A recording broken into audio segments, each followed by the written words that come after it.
ایک ایسی عزت مآب شہزادی، دارین کی ایسی مخدومہ، کونین کی ایسی مالکہ جو قرآن سے زیادہ سچی ہے اور کعبے سے زیادہ پاک ہے۔ جن بندوں نے تسلیم کیا ہے آل محمد انہیں اجر عطا فرمائے، جن کے ذہن میں ذرا سا شک رہ گیا ہے، میں اپنے دونوں فکروں کی دلیل میں قرآن مجید کی آیتیں پڑھنا چاہتا ہوں۔ میں نے عرض کیا ہے کہ فاطمہ زہرا قرآن سے زیادہ سچی ہے، میں نے عرض کیا ہے کہ جناب زہرا کعبے سے زیادہ پاک ہے۔ کعبہ کتنا پاک ہے؟ اللہ نے قرآن مجید میں کعبے کی طہارت کے لیے ابراہیم نبی کی ڈیوٹی لگائی اور ابراہیم علیہ السلام کے ذمہ لگا کے کہا طاہرا بیتی، ابراہیم میرے گھر کو تو پاک رکھنا، میرے گھر کو تو پاک رکھنا، طاہرا بیتی، میرے گھر کو تو پاک رکھنا، میرے گھر کو تو پاک رکھنا۔ اور جب زہرا کی باری آئی، اب اللہ کہتے یطہرکم تطہیرا،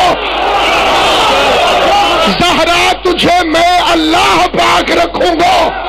کعبہ اتنا پاک ہے جتنی ابراہیم میں طاقت ہے، فاطمہ اتنی پاک ہے جتنی اللہ میں قدرت ہے۔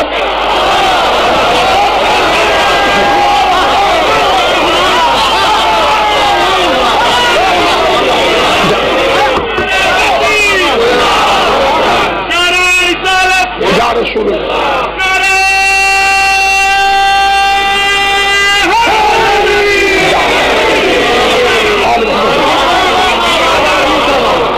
جب کعبے کی طہارت کا مقام آیا تو خدا نے ابراہیم سے کہا طاہرا بیتی، میرے گھر کو تو پاک رکھنا۔ سیدہ کی باری آئی تو خدا نے کہا یطہرکم تطہیرا، میں اللہ پاک رکھوں۔ کعبہ صرف اتنا پاک ہے جتنی ابراہیم کی طاقت ہے، زہرا اتنی پاک ہے جتنی اللہ میں قدرت ہے۔ طہارت کعبہ میں اور طہارت زہرا میں وہی فرق ہے جتنا ابراہیم میں اور اللہ میں۔ جسے ابراہیم نے پاک رکھا اس میں بت آ گئے،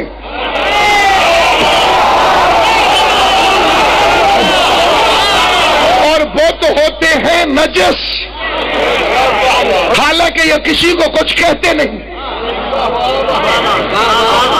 کسی سے بات بھی نہیں کرتے، نہ چلتے ہیں نہ پھرتے ہیں، اور خدا فرماتا ہے نجس ہے، اور پیغمبر سے کہتا ہے کہ توڑ دو انہیں۔ انہوں نے جب کسی سے کبھی بات ہی نہیں کی، نہ یہ چلتے پھرتے ہیں نہ کسی کے پاس جا کے کچھ کہتے ہیں، پھر خدا توڑواتا کیوں ہے؟ مصطفیٰ توڑتا کیوں ہے؟ قرآن ان بتوں کو نجس کیوں کہتا ہے؟